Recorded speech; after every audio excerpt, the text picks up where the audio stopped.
welcome back to the channel. If you're new here, my name is Allison Smith. I'm a piano teacher and a pianist. Thanks for tuning in. Today I wanted to talk about a great concept called memorization. Memorization! I've talked about this before. This is not a new concept, but I've never talked about it with I'll Build a Staircase to Paradise by Gershwin. Again? Gershwin? Man, I must really like Gershwin or something. I don't know, maybe one day I'll make it through this whole book. But I wanted to give you some concrete steps on how to efficiently memorize music because memorization is a key part of piano practice, right? Everybody needs to perform, and sometimes you won't always have the book. What happens if people say, hey, come to our Christmas party and can you play some music from memory? And you say, no, I've been working with this book for so long I can't leave my book. No. You gotta get that in your brain, right? So I'm going to teach you how to think about memorization in a little bit of a different way, maybe simplifying it down to make it more manageable. Let's take a deep look into how to memorize effectively and efficiently. Alright, let's jump in. Alright, let's state the obvious. Memorization is not the easiest process, right? Especially if you are not in the habit of continually memorizing pieces all the time, right? So I'm going to break it down in a very simple and easy way to understand something that can be replicated in your future of memorizing pieces. This is the way I approach memorizing. So I'm going to take this big piece and I'm going to make some assumptions about your own self. I'm assuming that you have sight read through your piece, you've mastered it, you've conquered some hard sections that gave you trouble, you've gotten the rhythms together, you've gotten the pitches together.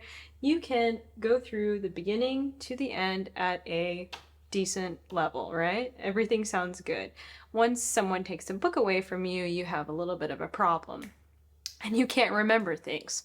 So here's what we're going to do. We're trying to get off the book, but we're trying to take baby steps to get off the book. Most people just say, oh, I'm going to close the book and I'm going to just try to get everything done all at once. No, that's kind of like going from 40 miles an hour to 100 miles per hour. We want to take incremental baby steps, right? So what are we going to do? Well, we're going to take this iceberg of a piece and we're going to simplify it down. So instead of playing every single chord tone in the piece, every single detail of the piece, we're going to basically condense it down to its skeletal structure, if that makes sense. So instead of playing this,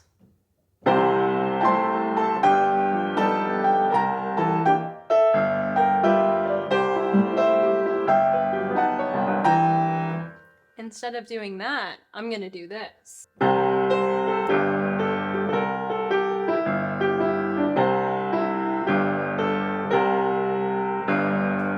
Which one do you think would be easier to memorize, the first or the second? Yeah, definitely the second, right? There's less notes and you're also memorizing the overall idea of the piece. Basically what I did was I isolated the melody notes. So I have, instead of C major to this, those are all octaves and everything. What I did was I took the top note and I did this.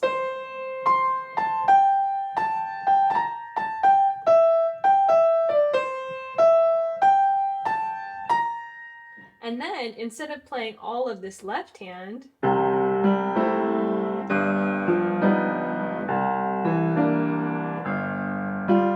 I only played the root chord notes. I only played the roots, right?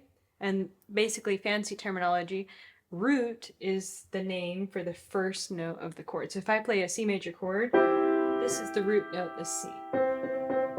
If I play a G chord, a G7 for example, the root note is G. So I could play C, G, C. Instead of playing C major, G7, C major. I'm simplifying it down to make it a little bit more easy to manage. So I'm just playing melody notes and root notes.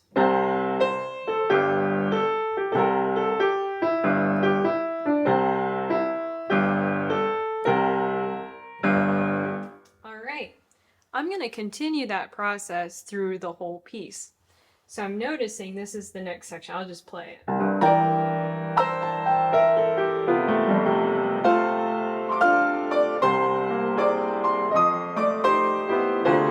I'm going to stop there. I'm already noticing something. That sounds a lot like the beginning. And I'm noticing I could think of this first section as one big melodic motif. And it happens again. But then it does change. That's why I took a break at that last section.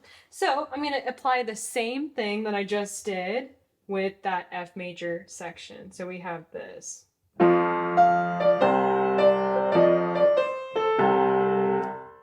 then I'm going to see what comes next. So we have this. Sorry.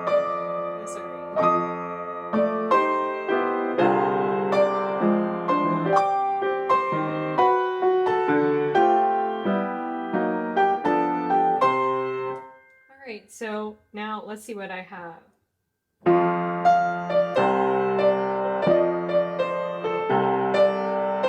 And instead of playing this, I'm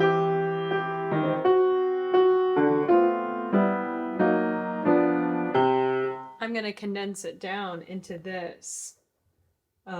C G, C G flat, G chord tone. Because I'm realizing the goal of measure 7, that's just all fluff. The goal really is a G7 harmony. Going to a C. Alright, so I'm going to condense that down right here. So let's see.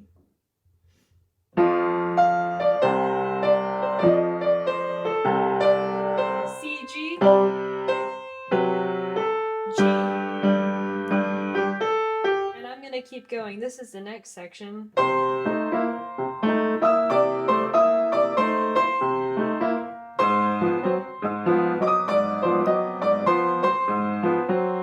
Alright, that's a lot of notes. That's a lot of fluff. We're trying to get rid of fluff, eliminate hard things.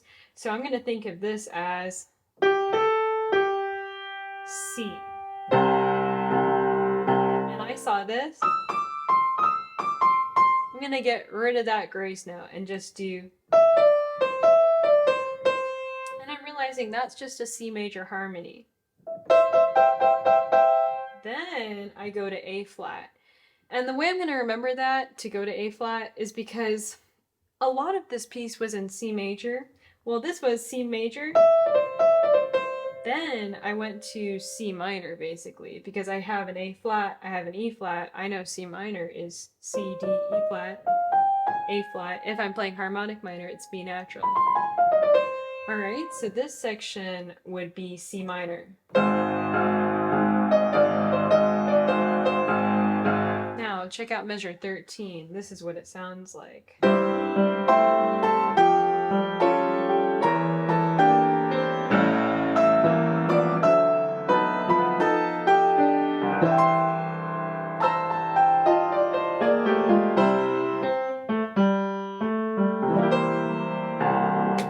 So that sounds really complicated, right? But I'm going to simplify it down. And I'm also noticing that measure 13 to 18 is basically the beginning intro that we had, except the only difference is now instead of starting on a C octave, we're starting on the dominant and we're going down. And then all of a sudden it tricks us at this A major section. So we keep that in mind. And we notice that this is A major, going to D major, and it's just really G7. So it's really this, G, F, E, A, D major, to G7. I'm going to make it even simpler. I'm just going to do G, F, E, A, D, F sharp, G, to C. Really easy. Okay. Now, instead of doing all of this fluff,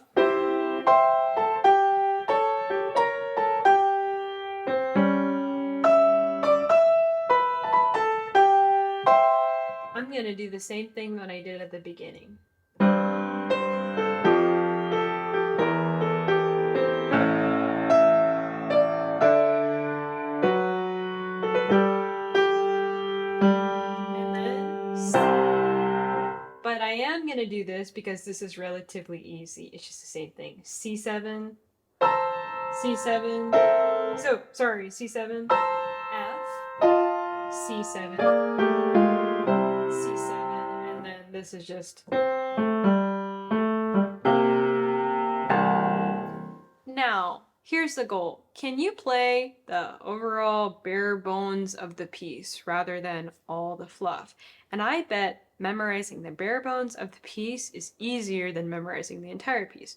Remember, the goal is not doing everything all at once, but taking baby steps to get there. And actually, when you memorize the bare bones of the piece, you're getting the overall framework and foundation that you can build on, right? Because everything builds off this foundation. We can always add notes later, and we will in a little bit, but let's just practice seeing if we can get through the basic idea of the piece. Okay.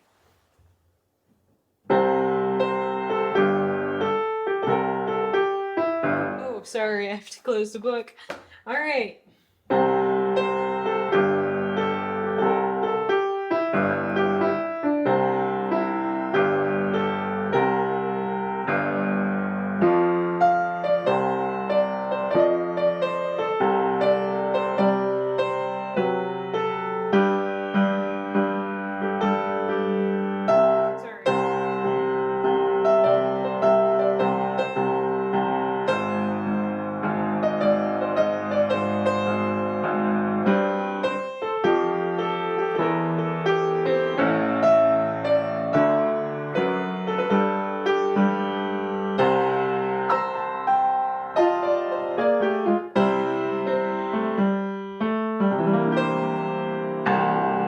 And do that a couple of times.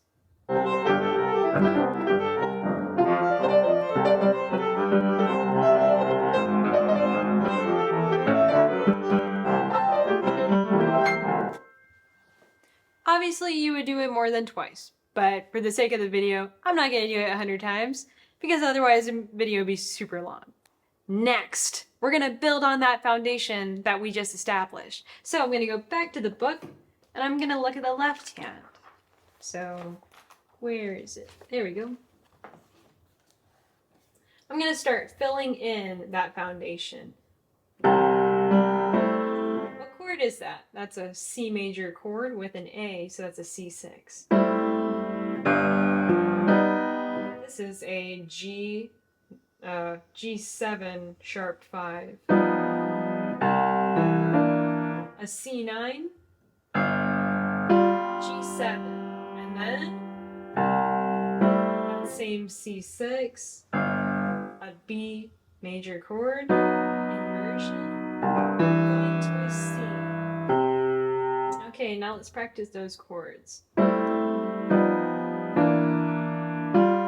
Right off the bat, I'm noticing patterns as I play that.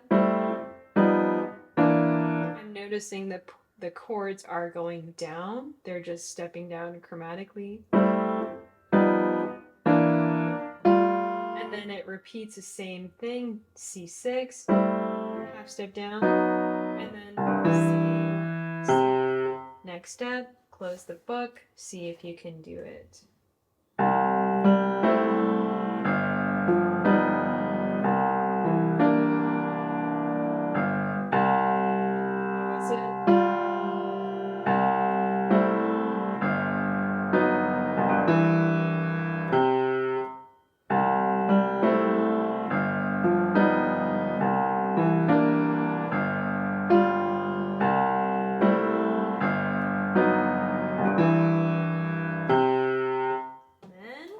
You do the same thing for the right hand. So let's see. We're starting to fill in the gaps, putting back the fluff.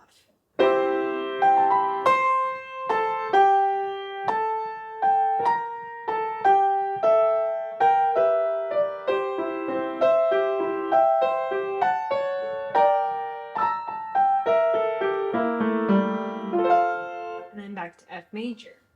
Now we would practice this a couple of times and drill. This is the muscle memory component.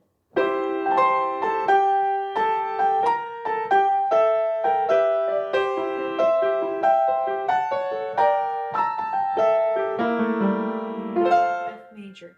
By the way, this section in measure 3, it looks like a lot of notes, right? It looks like 3, 6, 9, 12 notes, but I can condense it. I can chunk the information to make it easier. It's just C major inversions.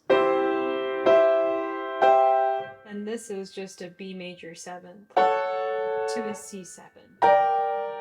C major, inversion, inversion, B major, and then C7 combined with that chord, and this is just C7 going down.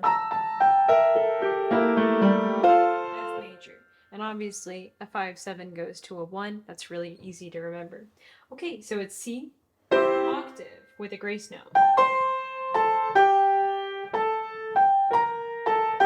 We already know all of that from our initial framework. The only thing that we added was octaves. Here's a little bit more fluff. Maybe I would practice that a bit more. C major inversions.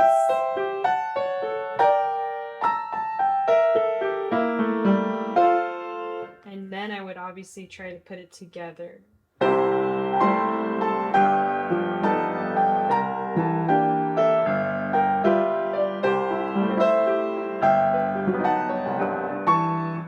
Oops, sorry.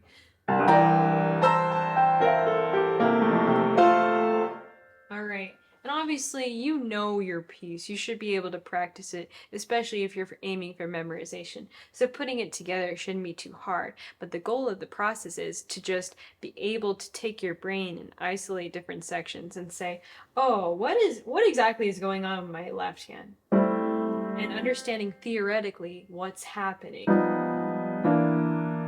Can you sing those tones in the left hand? Do you understand what's going on in your right hand?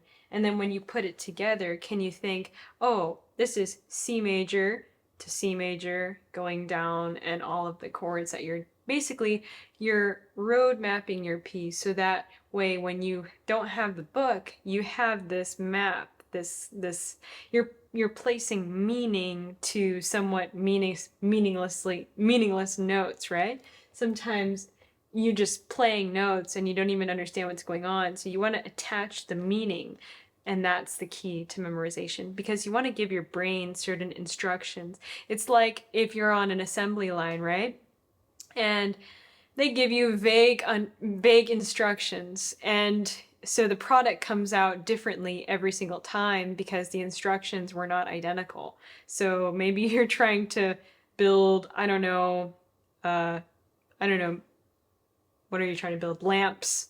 Maybe you're trying to build lamps, but sometimes the color says red, sometimes the color says blue and green, and it doesn't make sense, so the lamp comes out different every time. But if you have solid instructions, that lamp will come out every time. So we're aiming for absolute clarity, absolute understanding of our piece. So I know it's C, octave. And I know these melody notes. I know how they're going up. I know how they're going down.